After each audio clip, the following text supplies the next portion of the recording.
Hola, ¿cómo están? Bienvenidas y bienvenidos una vez más a Decisiones Informadas en la Sexualidad. En este segundo episodio titulado Educación Sexual Integral, donde hablaremos sobre 2 derechos sexuales relevantes en el desarrollo de todas las personas. Mi nombre es Cecilia Venegas. Y yo soy Angie Díaz. Y yo soy Jocelyn Olmedo. Todas somos estudiantes de octavo semestre de la licenciatura en Psicología en la Universidad de Guanajuato y están escuchando Decisiones Informadas en la Sexualidad. Social 62 es un podcast creado por estudiantes de Psicología de la Universidad de Guanajuato con la finalidad de difundir los 14 derechos sexuales de adolescentes y jóvenes de la Cartilla de la Comisión de Derechos Humanos, mediante los 4 ejes de identidad sexual, dignidad sexual, educación sexual y libre de discriminación. Hola de nuevo y ¿cómo están? En esta ocasión vamos a platicar sobre 2 derechos sexuales que en nuestro país son sumamente violentados. El derecho a la información actualizada, veraz, completa, científica y laica sobre la sexualidad y el derecho a la educación integral en la sexualidad. Y vaya que son violentados, pero primero tenemos que definir qué es una educación sexual integral.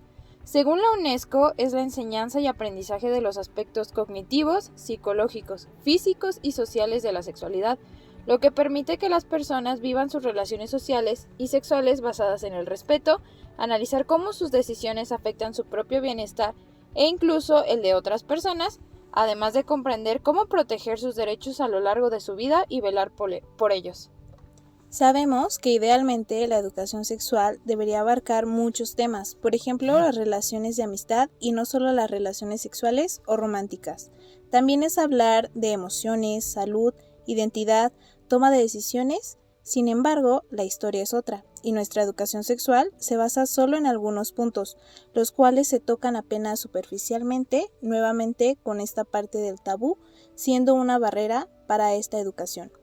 Definitivamente, y considero que culturalmente en nuestro país los temas de sexualidad llegan a tener grandes limitaciones para el acceso a su información, y por eso mismo existen muchos mitos alrededor de la salud sexual, sobre todo la reproductiva, que es la que más se trabaja en la educación sexual, pero de forma deficiente y desactualizada.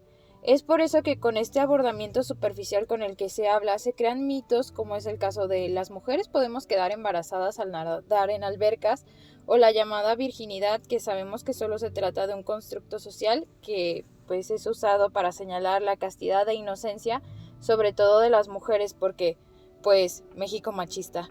Y obvio a los hombres no se les cuestiona eso. O también el temor tan grande que después obviamente se transformó en violencia y discriminación hacia las personas con SIDA principalmente, además de las personas que tienen identidades sexuales diferentes o que no se identifican con los géneros de mujer-hombre, uniéndose así a la lista de personas violentadas y discriminadas.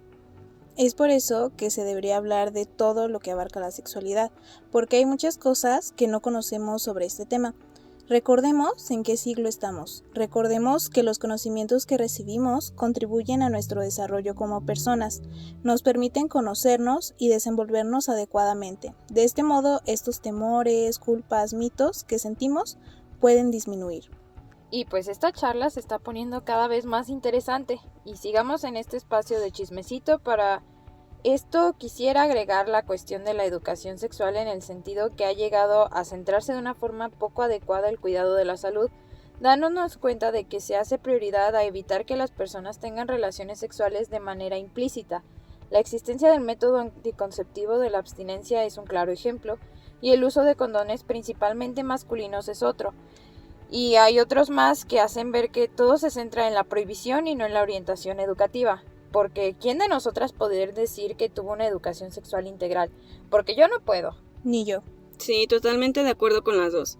Y más porque es evidente que nuestra educación sexual está bastante influida por creencias de muchos tipos, pero sobre todo pues las religiosas, que igual buscan fomentar acciones que promuevan la pureza, alejándonos del pecado a las personas, en lugar de enfocarse en el cuidado de la salud física y mental. Por esto mismo se establece que toda la información que recibamos durante nuestra educación sexual sea actualizada, veraz, completa, científica y laica. Sin embargo, volviendo a nuestra realidad, a nuestro contexto mexicano, esto no se cumple del todo, aunque se reconoce que se han logrado algunos avances en esta separación. Si comenzamos a recordar un poquito sobre la educación sexual, por ejemplo, que recibimos o le llegamos a preguntar a algunas personas jóvenes e incluso a nuestras amistades, nos dirían que sus clases de educación sexual fueron las mismas, con los temas y materiales así, igualitos, que si cuidando un huevo o un enuco, que si el pepino o el plátano con los preservativos masculinos, teniendo de fondo las risas de todo el salón, o la más fuerte de asustarnos con imágenes explícitas sobre los estragos físicos de las ETS, difundiendo así prejuicios negativos, sobre todo violentos alrededor de estas personas que son sexualmente activas, cuando se sabe que actualmente se cuenta con más información respecto al tema y estrategias para difundirla. Coincido bastante con esta parte, añadiendo que debería ser veraz, porque como ya vimos, se siguen dando enseñanzas alrededor de mitos que sabemos que no son verdad y solo fomentan el desconocimiento. Y completa, que no solo se quede en la superficialidad de los temas, que sea integral y los aborde a todos. Volvamos al ejemplo del pepino, donde no es lo mismo enseñar a poner un condón en él que dar información sobre los pros y contras de cada método anticonceptivo, en qué contextos usarlos. Hay veces que hay personas que no se les recomienda, por ejemplo, usar hormonas. También cómo tener más efectividad de protección, incluso saber leer las etiquetas de los productos para poder detectar ingredientes o materiales a los que podamos ser alérgicas o alérgicos. Además de basada en la ciencia y alejado de influencias religiosas, como ya dijimos. Sí, así es. Sí, definitivamente. Y para ir cerrando este episodio, recordemos que la enseñanza de la sexualidad debe ser integral y tenemos derecho a que la información que recibamos contribuya a esta misma integridad. Después de esto, regálate un espacio para reflexionar sobre la forma en la que has vivido tu educación sexual, sobre la información que has recibido y si te inquieta e interesa, busca formas de conocer y aprender más sobre el tema.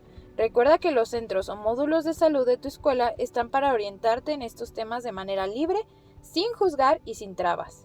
Nunca es tarde para retomar esas dudas que nos incomodaban o temíamos preguntar. Sigamos conociéndonos más. Y pues bueno, de esta forma culminamos este segundo episodio. Yo soy Cecilia Venegas y les esperamos para nuestro siguiente y último capítulo, donde hablaremos sobre servicios de salud sexual y reproductiva, esenciales en el cuidado de nuestro bienestar y desarrollo. Fue un placer pasar este rato de reflexión con ustedes, nos escuchamos pronto. Mi nombre es Jocelyn Olmedo y nos encontraremos en nuestro siguiente episodio.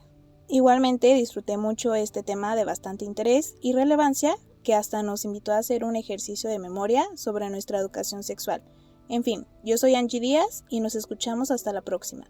Ahí no olviden seguirnos y recomendarnos con sus amistades. Esto fue Decisiones Informadas en la Sexualidad. Te recordamos visitar en línea la cartilla de los derechos sexuales de adolescentes y jóvenes de la Comisión Nacional de la CNDH y te invitamos a escuchar los otros episodios donde hablamos de cada uno de ellos.